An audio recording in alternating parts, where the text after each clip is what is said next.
பிரபல தொலைக்காட்சியில் விறுவிறுப்பாக ஒளிபரப்பாகி வரும் நிகழ்ச்சிதான் பிக் பாஸ்.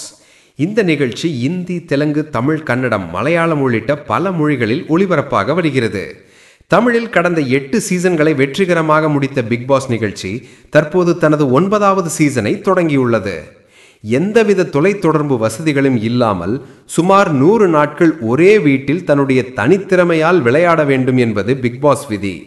முன்பு கமலஹாசன், பின்னர் சிம்பு, அதன் பிறகு விஜய் சேதுபதி தொகுத்து வழங்கிய நிலையில் இந்த முறை விஜய் சேதுபதியே தொடர்கிறார். நேற்றைய தினம் பிரம்மாண்டமாக தொடங்கிய பிக் பாஸ் சீசன் 9இல் முதல் போட்டியாளராக திவாகரன் வருகிறார்.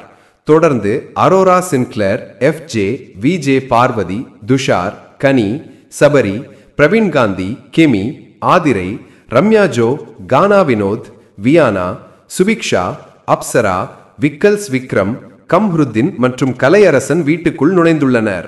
ஆனால் முதல் நாளிலேயே பிக் பாஸ் வீட்டில் பிடிவாதமும் பரபரப்பும் ஆரம்பமாகிவிட்டது. பேசிக்கொண்டிருந்த கெமி மீது நடந்து சென்ற கம்ருத்தினிடம், நான் பேசிக்கொண்டிருக்கும் போது நடந்து போகாதீங்க என கடுப்பாக கூறிய கெமி ரசிகர்களை ஆச்சரியத்தின் ஆழ்த்தினார்.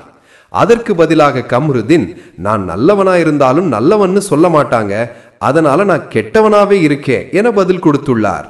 முதல் நாளிலேயே சண்டையுடன் ஆரம்பித்த பிக் பாஸ் சீசன் 9 இது TRPக்காகவா இல்ல வெறி போட்டியாளர்களாலா என்று ரசிகர்கள் சமூக வலைத்தளங்களில் கலகலப்பாக விமர்சித்து வருகிறார்கள்.